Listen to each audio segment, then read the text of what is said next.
A ver, ¿qué podría tener en común un banquero de hoy, de Wall Street, con un monje del siglo XIII? Pues la verdad, mucho más de lo que uno creería. Hoy vamos a meternos de lleno en cómo esos debates económicos que suenan tan de ahora, ¿no? Sobre si un precio es justo, si las ganancias son malas, si el interés es correcto. Bueno, todo eso tiene sus raíces en ideas de hace más de 1000 años. Es increíble. Exacto. O sea, estas preguntas de si un precio es justo o si la ganancia es pura codicia, no aparecieron con el capitalismo, para nada. Resulta que estas son discusiones que los pensadores de la Edad Media se tomaron súper en serio, con una intensidad que ya quisiéramos hoy. Estaban, en el fondo, tratando de hacer las paces entre dos mundos que chocaban de frente. Ok, vamos a entrarle al tema. Imagínense el lío. La Edad Media hereda dos formas de pensar, que no podían ser más opuestas. Por un lado tenemos el derecho romano.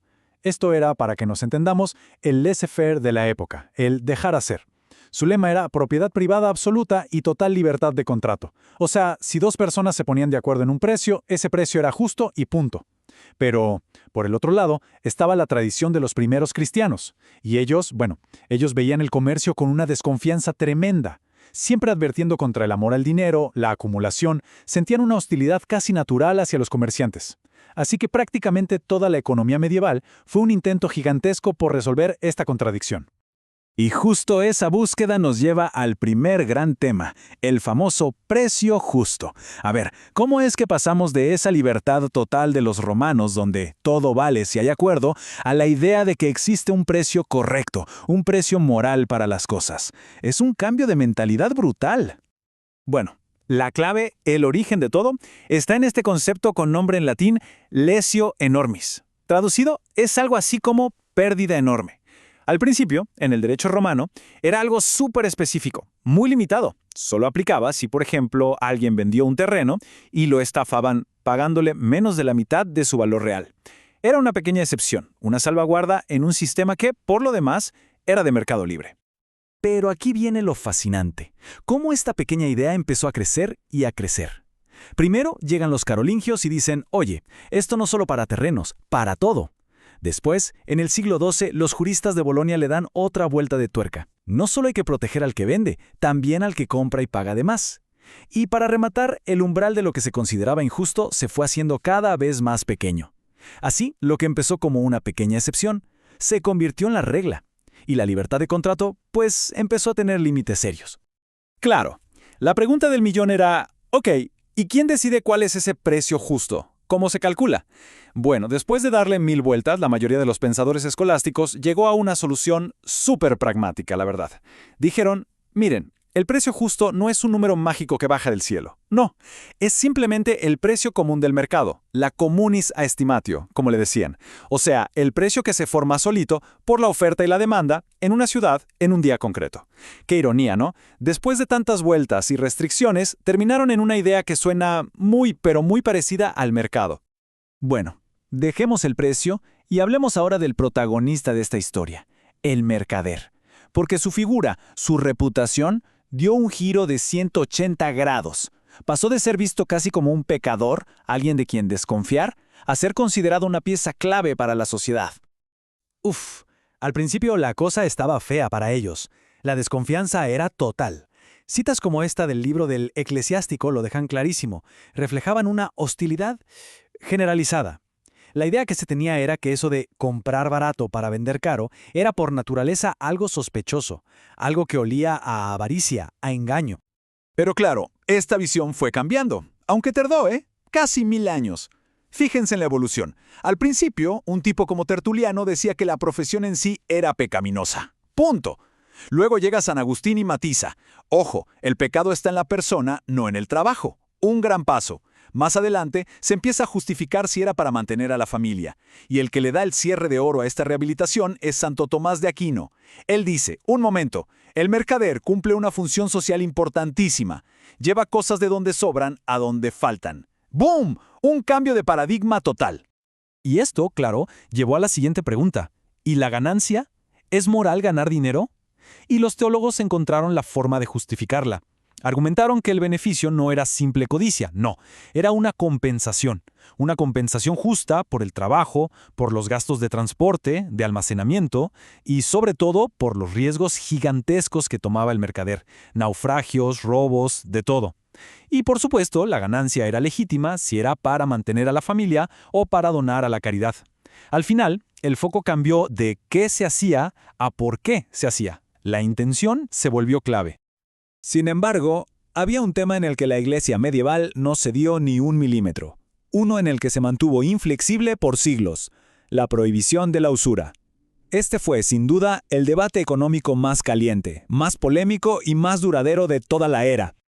Y ojo, esto es súper importante que quede claro. Cuando ellos decían usura, no se referían a lo que pensamos hoy, o sea, a intereses altísimos, abusivos. No, para ellos, usura era cualquier interés, cualquiera, por más pequeño que fuera. La regla era simple. Si prestabas 10 monedas, te tenían que devolver 10 monedas. Y ya, ni una más.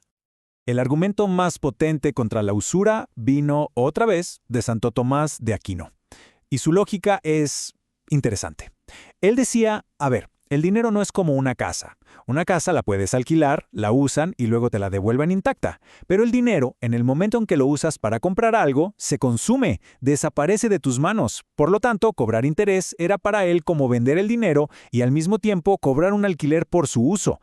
Era como cobrar 2 veces por la misma cosa. Pero aquí es donde la cosa se pone buena, porque aparece una contradicción fascinante. Mientras Tomás de Aquino condenaba con toda su fuerza el interés de un préstamo, aprobaba sin problemas las societates, o sea, las sociedades comerciales. ¿Y por qué esta diferencia? La clave estaba en el riesgo. En una sociedad, el que ponía el dinero no se lo prestaba al otro, sino que invertía, compartía el riesgo. Si el negocio iba mal, podía perderlo todo. Esta distinción entre un préstamo que se suponía sin riesgo para el prestamista y una inversión con riesgo compartido fue absolutamente crucial. Claro, con el tiempo, la realidad económica empezó a chocar con la doctrina tan rígida y empezaron a aparecer grietas. La más importante de todas fue una excepción llamada lucrum cessans, que significa ganancia que cesa o ganancia perdida. ¿Qué significaba esto? Que un prestamista sí podía cobrar un interés si demostraba que por prestar ese dinero estaba perdiendo una oportunidad de inversión clara y rentable en otro lado. A ver, ¿a qué suena eso? Exacto, es básicamente el concepto moderno de costo de oportunidad, pero dicho en latín. Y todo esto nos lleva a la parte para mí más increíble de toda esta historia. Al momento en que un pensador medieval, casi de la nada, resuelve uno de los acertijos más viejos y complicados de la economía, adelantándose siglos, pero siglos a su tiempo. Hablo, por supuesto, de la famosa paradoja del valor, un rompecabezas que trajo de cabeza a los filósofos por siglos. A ver, piénsenlo. El agua es esencial para vivir, ¿verdad? Y sin embargo, es baratísima. En cambio, los diamantes, que no sirven para nada fundamental, cuestan una auténtica fortuna. ¿Cómo puede ser? ¿Qué sentido tiene? Pues bien, la respuesta llegó en el siglo XIII. Y no vino de un gran economista, sino de un fraile franciscano, Pierre de Jean Olivier. Él dijo que el valor no depende de una sola cosa, sino de una combinación de 3 factores. Primero, raritas, o sea, la escasez.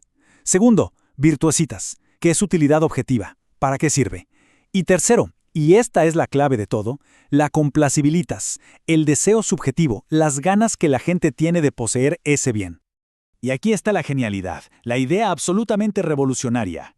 Olivier se dio cuenta de que el valor no es algo que esté dentro de los objetos, está en nuestra mente. El valor lo determinan las personas.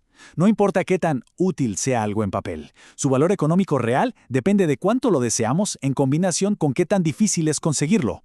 Ahí se resuelve la paradoja. El agua es súper útil, sí, pero es tan abundante que su valor es bajísimo. Los diamantes son mucho menos útiles, pero son tan raros y tan deseados que su valor se dispara. Esto es la base de la teoría del valor subjetivo que se desarrollaría cientos de años después. Y aquí viene la parte más triste, la ironía más cruel de todas.